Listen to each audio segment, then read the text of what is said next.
Boa noite a todos. Abra sua Bíblia em Mateus capítulo 14. Nós vamos hoje encerrar a série que durante os últimos 2 meses viemos refletindo sobre os encontros de Jesus. E no próximo domingo à noite nós teremos a celebração da ceia. E a partir do segundo domingo de julho, então nós começaremos uma nova série de mensagens, tá bem? E hoje eu queria encerrar com esse texto de Mateus capítulo 14, a partir do verso 22, o encontro de Jesus com Pedro sobre as águas.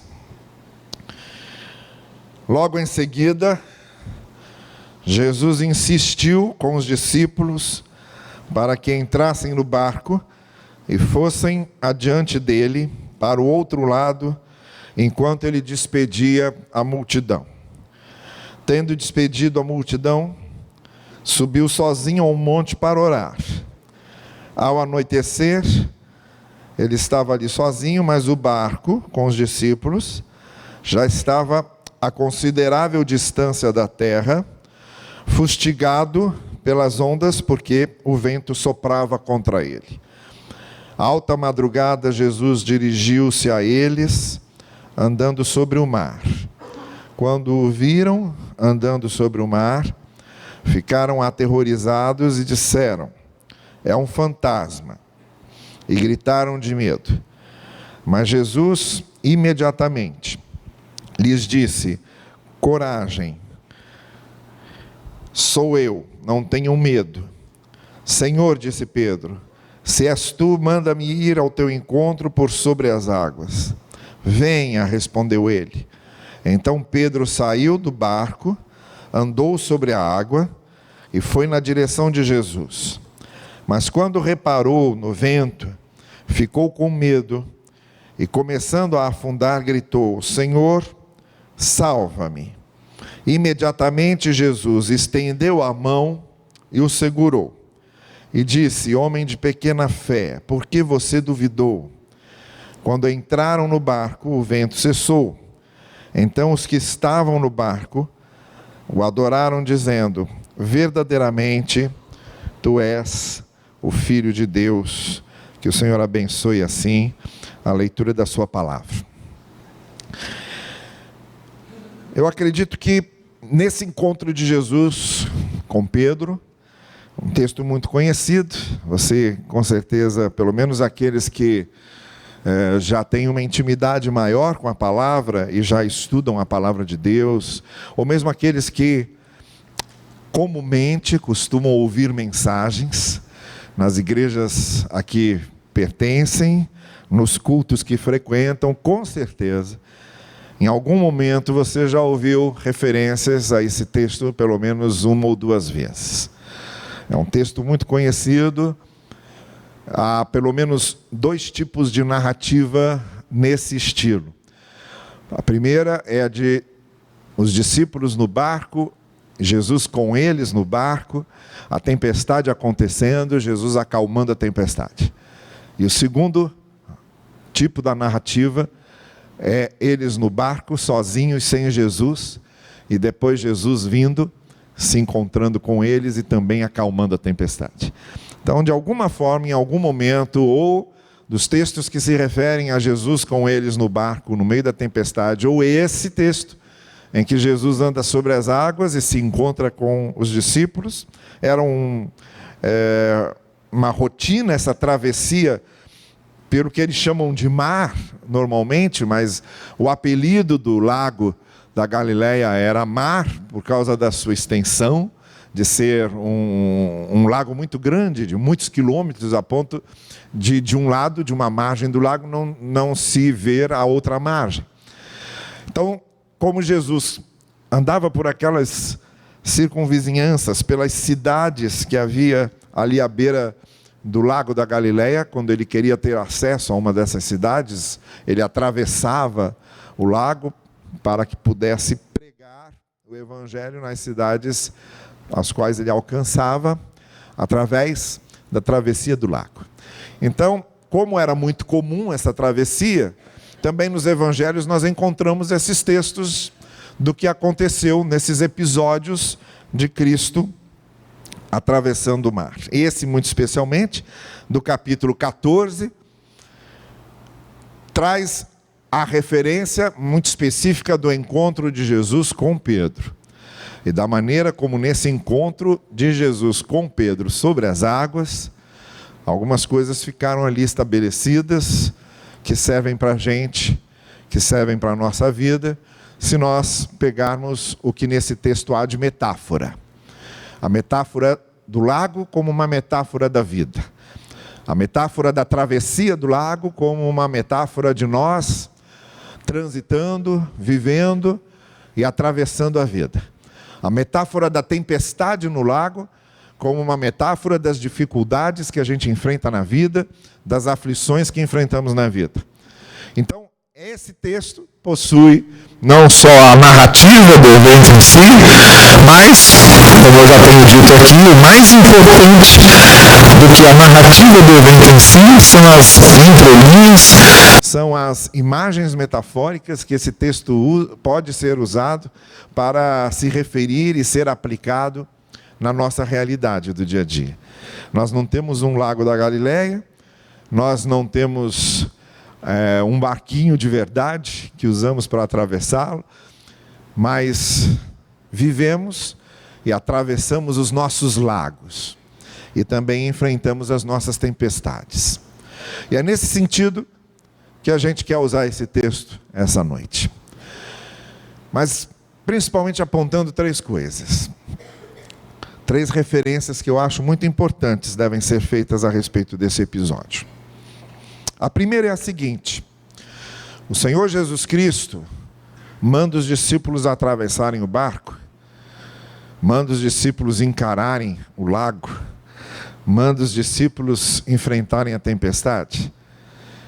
E aqui nós temos uma primeira coisa que a gente precisa desconstruir para poder construir o que realmente esse texto está ensinando. Esse texto deixa bem claro que a fé não é um instrumento para nos conduzir a portos seguros, a cais em que podemos nos acomodar, a situações em que tenhamos a certeza de que não teremos problemas. Isto aqui não é um texto que está afirmando que se você for uma pessoa de fé, você estará seguro, no sentido de que nada de tempestade vai acontecer na sua vida. Não. A primeira coisa que esse texto está mostrando é que Jesus nos manda para o lago. Jesus nos manda atravessar as tempestades. Jesus nos mostra que barco é para ser usado, que lagos é para serem atravessados, que tempestades é para serem enfrentadas. Em nenhum momento a fé é usada como fuga, em nenhum momento a fé é uma promessa de tranquilidade, serenidade, paz, ausência de problemas, ausência de dificuldades. Em nenhum momento a fé serve para nos refugiarmos nela, como se nos refugiando nela, nós fôssemos blindados e estivéssemos incólumes às tempestades da vida.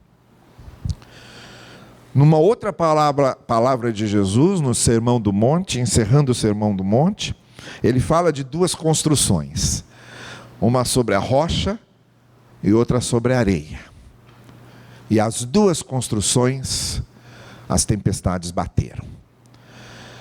Tanto para a pessoa que estabeleceu a sua casa sobre a areia, quanto a pessoa que construiu a sua casa sobre a rocha, a tempestade foi a mesma. Os ventos foram os mesmos. A borrasca foi a mesma. Resultados diferentes é que houve. As consequências é que foram diferentes. Mas a ocasião da tempestade, a intensidade da tempestade, a realidade da tempestade foi a mesma. Então a pessoa que tinha construído a sua casa sobre a rocha, não podia dizer, olha, eu estou construindo sobre a rocha para que eu não precise enfrentar tempestades. Não. Eu estou construindo sobre a rocha porque eu sei que as tempestades vão vir. E eu quero estar preparado para enfrentar as tempestades. É esse tipo de coisa que esse texto está nos mostrando. O texto, inclusive, começa dizendo que Jesus insistiu com os discípulos para irem na frente. A gente pode até imaginar os discípulos dizendo, Senhor, vem com a gente. Provavelmente, o primeiro episódio já tinha acontecido. E eles estavam se lembrando lá, olha, com o Senhor no barco já foi um negócio complicado, sem o Senhor no barco vai ser muito mais. Mas o texto diz, Jesus insistiu para que eles fossem. Diz, vão lá vocês. A gente percebe pela narrativa do texto que Jesus queria ficar sozinho. Para orar, para manter a sua comunhão com o Pai, para refletir, seja o que for. Fica muito claro que Jesus queria ficar sozinho. Como se ele dissesse para os discípulos, olha, eu estou acompanhando vocês, eu fico com vocês, mas agora é o meu momento com o Pai, tá bem? Vamos fazer o seguinte, atravessem vocês lá com o barco, vão adiantando as coisas, depois eu alcanço vocês. Mas agora é o meu momento com o Pai. Eu fico pensando, até Jesus precisa desses momentos de silêncio e solidão. Até Jesus precisa dos momentos para ficar sozinho. Até Jesus precisava desses momentos para ficar longe do murmúrio da multidão, da presença das pessoas. E aí, se até Jesus precisava desses momentos para ficar sozinho, para ter os seus momentos com o Pai, não fique preocupado quando você está cansado das coisas, e quando você está exausto das coisas, e mesmo quando você está exausto das pessoas. Você olha, tudo que eu queria agora era estar sozinho, era o meu momento de tranquilidade, era o meu momento de silêncio. Isso é muito comum. E isso acontece. Não se sinta culpado por causa disso, não. Às vezes a gente precisa mesmo de um momento para arejar a cabeça. A gente às vezes precisa de um momento para arejar o coração. E um momento nosso com Deus, ou nosso conosco. Ou nosso conosco. Bom, seja como for, Jesus insistiu para que eles fossem na frente. Então, o Senhor Jesus Cristo nunca usa a fé como se a fé fosse um refúgio. Ele nunca prometeu aos seus discípulos que, olha, se vocês crerem em mim e me seguirem, não vai ter tempestade. Ele nunca disse isso. Ele nunca disse, se vocês seguirem a mim e a meus passos e estiverem comigo, nunca vão passar momentos difíceis. Pelo contrário. Jesus Cristo avisou para eles várias vezes, olha, vocês vão ser perseguidos, a fé de vocês vai ser provada, no mundo vocês vão ter aflição. Ele nunca escondeu isso. Um rapaz que chegou para Jesus Cristo e disse, olha, eu quero te seguir. Ele falou, olha, eu não tenho onde repousar a cabeça. As raposas têm os seus covis, têm lá as suas tocas, e eu não tenho. Se você quer vir comigo, se prepare, porque a coisa não vai ser fácil. Então a primeira coisa que a gente vê nesse texto é que a fé não é lugar para nos escondermos. E nem é garantia de que não teremos problemas e aflições na vida. Pelo contrário, a fé é o instrumento para que a gente enfrente as provações. A fé é o instrumento para que a gente atravesse as tempestades. E tempestade é para ser atravessada, tempestade é para ser encarada, tempestade é para ser superada, tempestade é para ser vencida. Não importa se a nossa casa está sobre a rocha. Estar sobre a rocha não é garantia de que não vai haver tempestade. Estar sobre a rocha significa que nós vamos enfrentar a tempestade sobre a rocha. Essa é a diferença. Mas que vai haver tempestade, vai. Com certeza. Então não use a fé e não pense que a sua fé é garantia de blindagem contra certas coisas que fazem parte da vida. Que fazem parte das circunstâncias da vida. Que fazem parte das limitações da vida. Não faça da sua fé um cais de fuga. Fé não é para isso. A fé é para nós enfrentarmos as tempestades, enfrentarmos as aflições da vida, seguros na rocha. Agora pode ter certeza, é muito mais seguro, não quer dizer que a gente não vai ter mais problema, mas é muito mais seguro nós enfrentarmos as aflições da vida quando a nossa vida está estabelecida naquele que é a rocha. E é muito mais seguro o nosso barco enfrentar as tempestades com Jesus dentro. Com Jesus dentro do barco não quer dizer que a tempestade não vem, mas quer dizer que nós temos no nosso barco alguém que é mais poderoso que a tempestade. Essa é a certeza que a fé nos dá.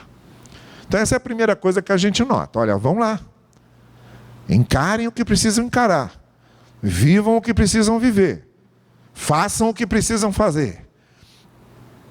E eu vou me encontrar com vocês. Fiquem tranquilos que eu estarei com vocês.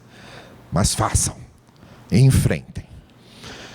A segunda coisa que esse texto mostra é que a gente tem que ter muito cuidado para nós fixarmos os nossos olhos naquele que realmente é Cristo e não nos fantasmas de Cristo.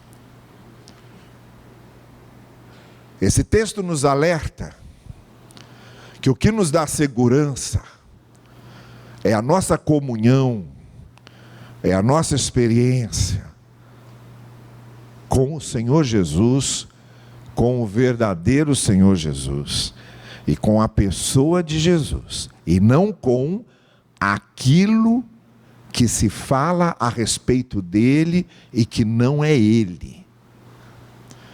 O texto diz que eles viram alguma coisa se aproximando, e como a cabeça deles era cheia de crendices, de lendas, essas lendas de pescadores que diziam que no mar há monstros, que no mar há perigos de sereias, que no mar há essas fantasias que se criam, e os pescadores viviam muito influenciados por isso. A primeira coisa que eles pensaram quando viram alguém se aproximando sobre as ondas é que era um fantasma.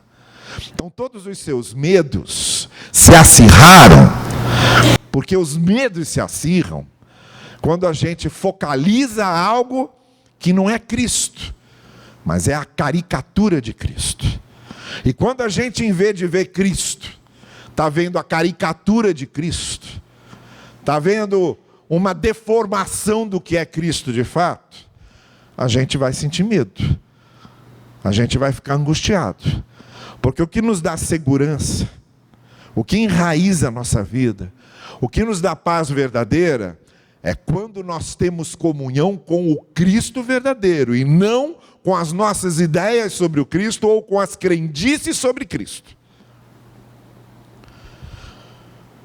No tempo, de vez em quando, algumas pessoas vêm para mim meio escandalizadas, com certas brincadeiras, ou com certos vídeos e certas coisas que se faz no humor a respeito daquilo que nós costumamos chamar de as coisas sagradas.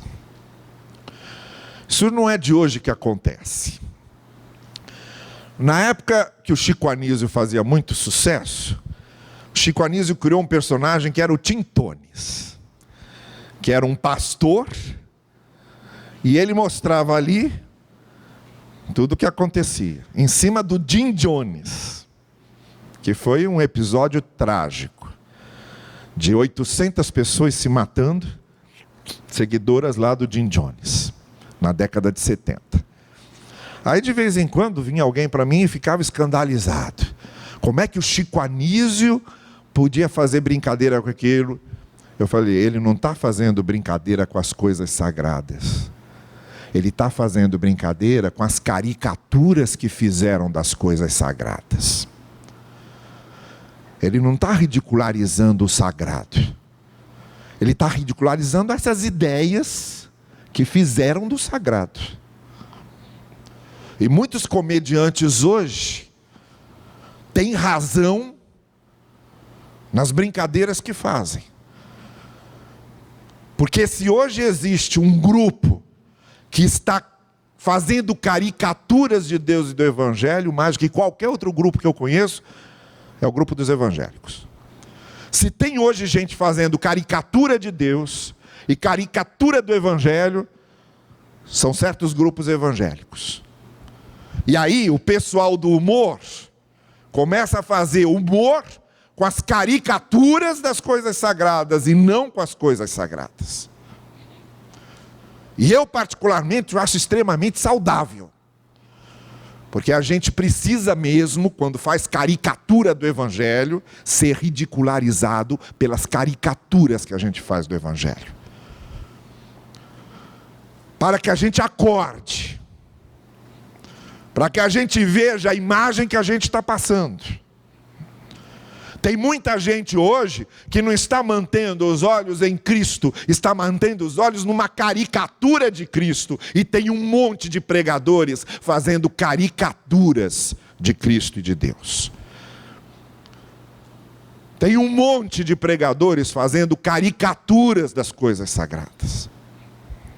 Estão vendendo a imagem do fantasma. E o que está levando isso é fazendo com que as pessoas tenham reações com a imagem do fantasma de Cristo e não com o Cristo de verdade. Exatamente como aconteceu ali com os discípulos. Ficaram aterrorizados, com medo. E isso só passou quando Jesus Cristo disse: não tenham medo, sou eu, não é um fantasma. Vocês estão achando que é um fantasma por causa dessas crendices de vocês? Não, sou eu. Eu que estou aqui. Vocês nunca imaginaram que eu viria andando sobre as águas? Estou aqui, eu andando sobre as águas, sou eu. Então a gente precisa ter muito cuidado para ter certeza exatamente onde está firmada a nossa fé. Se a nossa fé está firmada no verdadeiro Cristo, no que o Evangelho realmente fala de Cristo, e do que Cristo é realmente, ou não. Na quarta-feira, na roda de leitura, eu estava dizendo isso para o pessoal. A gente lê um livro que é um livro que descreve quem era Jesus. Eu disse da importância da gente ter uma cristologia, ou uma doutrina bem firmada sobre quem realmente é Cristo, e quem é o Cristo dos Evangelhos, porque a nossa imagem de Cristo define a nossa vida. A nossa imagem de Cristo define as nossas emoções. A nossa imagem de Cristo define as nossas reações. E a única pessoa que pode apaziguar os nossos corações é o verdadeiro Senhor Jesus e não as caricaturas que são feitas sobre Ele. É o Evangelho que precisa habitar e fazer morada no nosso coração, porque as fantasias sobre o Evangelho e as caricaturas sobre o Evangelho vão nos tornando neuróticos religiosos. Uma caricatura do Evangelho aprofunda as neuroses das pessoas, em vez de acenar com soluções. Aprofunda o legalismo das pessoas, em vez de acenar com a graça. Aprofunda a cegueira das pessoas, em vez de mostrar a luz. Então, onde é que está firmada a nossa fé? Na caricatura que estão fazendo de Cristo do Evangelho, ou no verdadeiro Cristo e no verdadeiro Evangelho? A terceira coisa que a gente vê nesse texto, então a primeira é essa: a fé não é para a gente se esconder atrás dela, e nem é garantia de uma blindagem contra aflições e problemas, pelo contrário. A fé é para nos equipar, nos preparar para enfrentar as tempestades, enfrentar as aflições, encarar os problemas da vida. Em segundo lugar, a nossa fé tem que estar firmada não na imagem falsa de quem é Cristo, não no fantasma da nossa cabeça sobre Cristo, não na caricatura que nos foi vendida sobre Cristo, mas em quem Cristo é realmente. Sou eu. Diz o Senhor Jesus, é em mim que vocês precisam crer, é a mim que vocês precisam seguir. O Cristo no qual devemos enraizar a nossa fé é o Senhor Jesus Cristo do Evangelho, e não nas caricaturas que são feitas dele. E em terceiro lugar, o que esse texto nos mostra é que enquanto nós estivermos encarando os problemas, as aflições e as grandes lutas da vida, para que nós possamos superar isso e andar sobre as águas, significa que é possível superar essas coisas, é possível sim passar pelos problemas, é possível sim transitar entre eles, chegar ao outro lado, passar por cima das provações, saindo maior do que elas, mas isso só acontece quando os nossos olhos estão fixos em Cristo e não quando os nossos olhos estão fixos nas circunstâncias. O que o texto mostra é que Pedro começou até bem. Jesus Cristo diz para ele, estou andando sobre as águas, você também pode, vem. E aí Pedro foi. Pedro era uma pessoa de sempre tomar iniciativa, sempre tomar a frente. Mas como uma grande parte das pessoas que está sempre tomando muita iniciativa, está sempre à frente das coisas, às vezes era só de iniciativa. E às vezes era só de tomar a frente, mas não tinha conteúdo, não tinha substância, e era apenas uma motivação passageira. E depois a coisa esvaziava. Era como aquela labareda muito alta, que depois vai baixando e depois fica só aquela chaminha, que não apavora ninguém, não assusta ninguém. Em vários momentos a gente vê Pedro assim. Num diálogo de Cristo com Pedro, Cristo pergunta, quem sou eu para você? E Pedro responde, para mim tu és o Cristo, Filho de Deus. Aí Jesus Cristo diz, muito bem Pedro, você acaba de confessar uma coisa que foi revelada a você pelo Pai. E esse Cristo vai a Jerusalém agora, vai ser morto e vai ressuscitar ao terceiro dia. Aí o mesmo Pedro diz assim, de jeito nenhum que isso não vai acontecer. E Jesus Cristo responde para ele, se afaste de mim, Satanás. Instrumento de Satanás para tentar me afastar do caminho da cruz. Então veja, o mesmo homem, num momento é elogiado, e no momento seguinte é pedra de tropeço. Então Pedro era essa pessoa muito instável.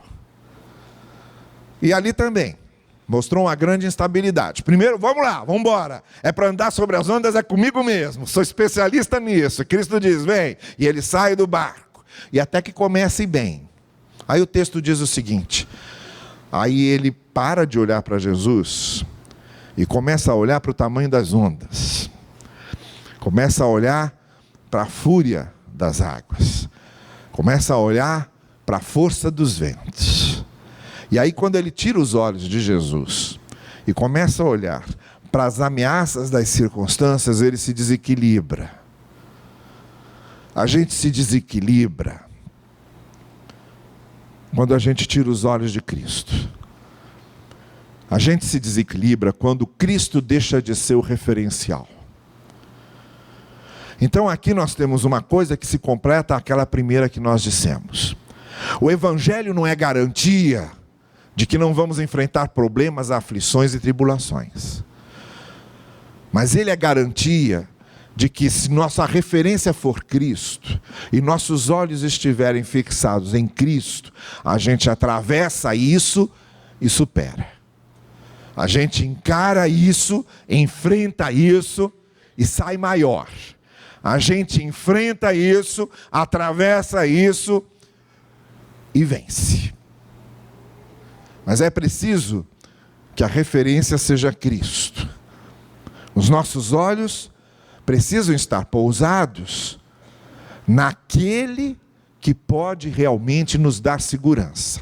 Se a gente começa a fixar os olhos nas coisas que não dão segurança, nas coisas instáveis, nas coisas efêmeras, nas coisas passageiras, nas coisas sem conteúdo, nas coisas que aparentemente são até muito bem ornamentadas, mas não possuem o que Cristo possui de graça, de amor, de misericórdia, a gente se desestabiliza.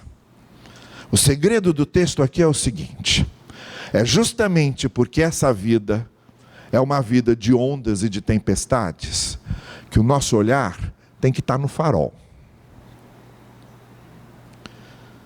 O farol é aquela luz acesa, para onde quem está conduzindo o barco olha para não se perder.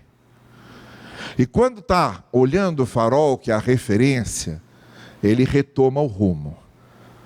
Ele pode até se afastar, mas se ele está olhando para o farol, ele retoma o rumo. Ele volta. Ele realinha. E ele segue para chegar até o porto.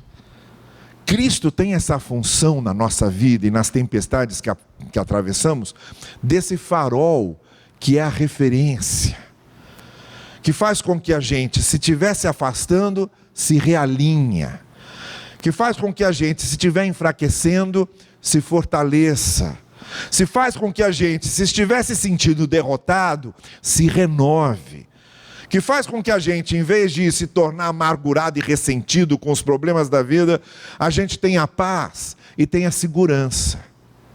Essa é a finalidade da gente manter os olhos em Cristo. Ele é o farol desse negócio. Ele é o farol de alinhamento. Ele é a referência. E é isso que Jesus está dizendo para Pedro. Pedro, você tira os olhos de mim e olha para as ondas que não são referência de nada. A gente tira os olhos de Cristo e começa a botar os olhos em modelos que não são modelos. A gente tira os olhos de Cristo e começa a seguir as ideias de pessoas que estão mais perdidas do que a gente. A gente tira os olhos de Cristo e se deixa levar e se encantar por coisas que não têm absolutamente nenhuma condição de ser referência para a gente. Como é que a gente não quer se perder? Como é que a gente não quer afundar? Como é que você não quer afundar? Se em vez de olhar para o farol, você está olhando para as ondas. Se em vez de olhar para o farol, você está preocupado com o vento.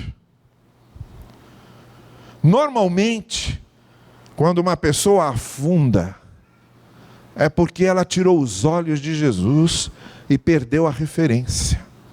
E quando a gente perde a referência, a gente afunda. E Pedro começou a afundar porque tirou os olhos da referência, tirou os olhos de Cristo.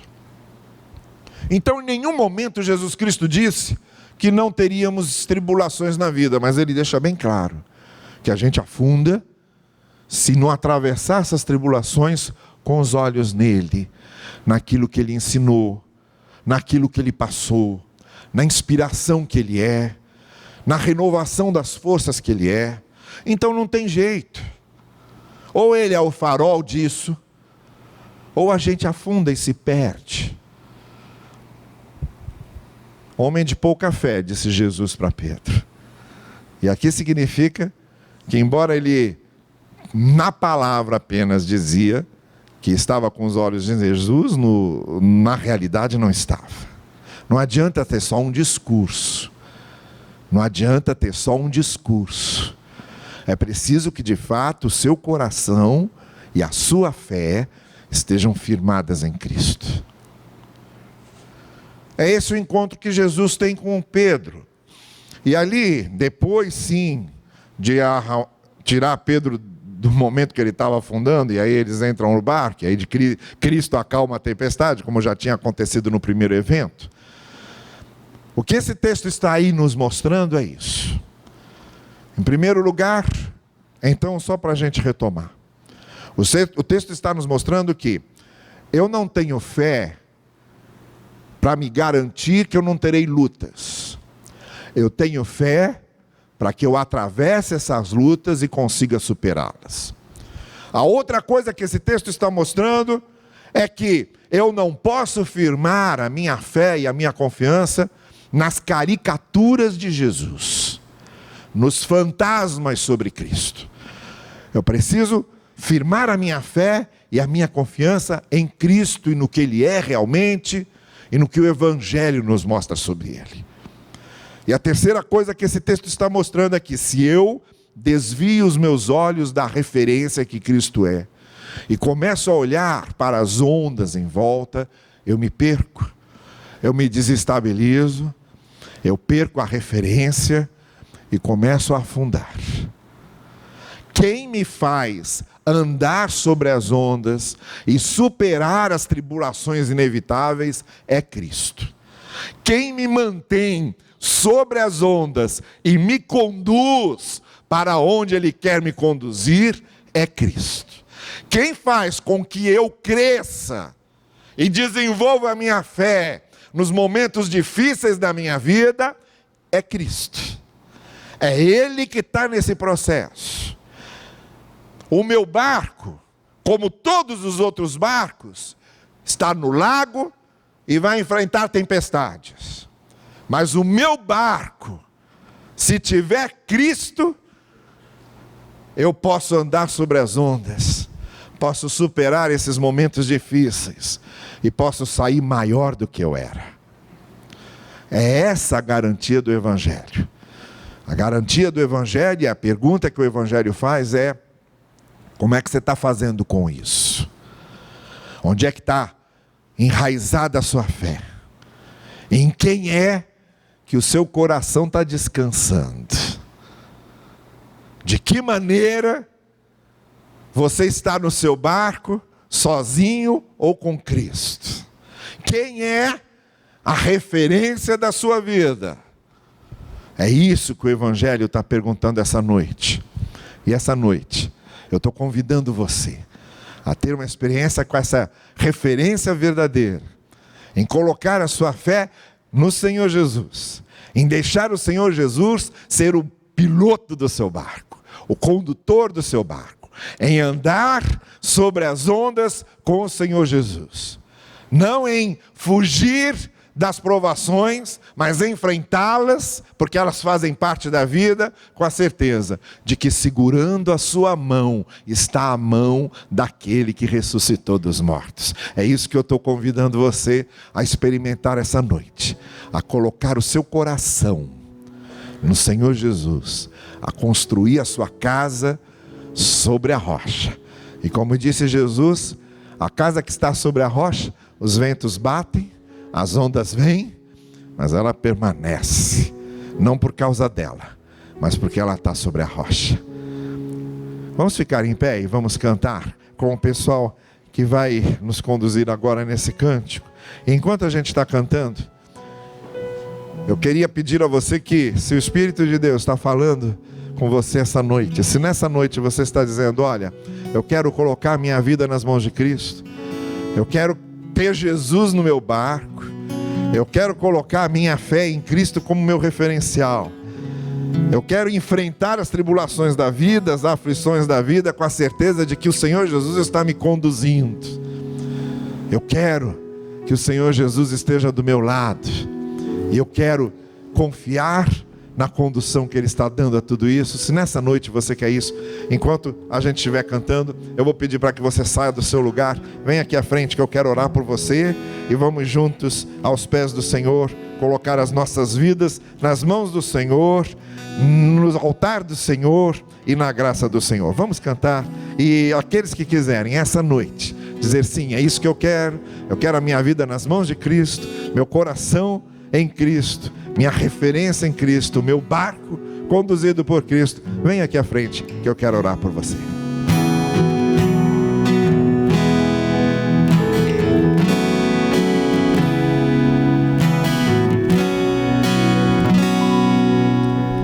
Se o sol se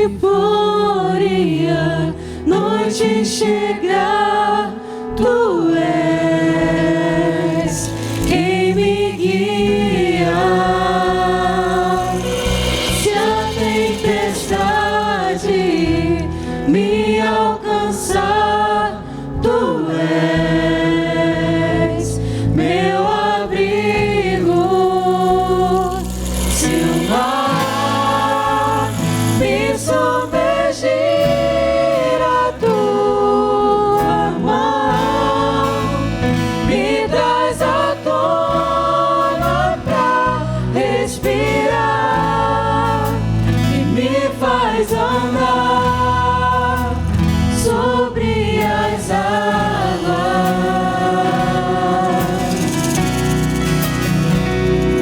Tu és o Deus da minha salvação, és o meu dono, minha paixão, minha canção e o meu louvor.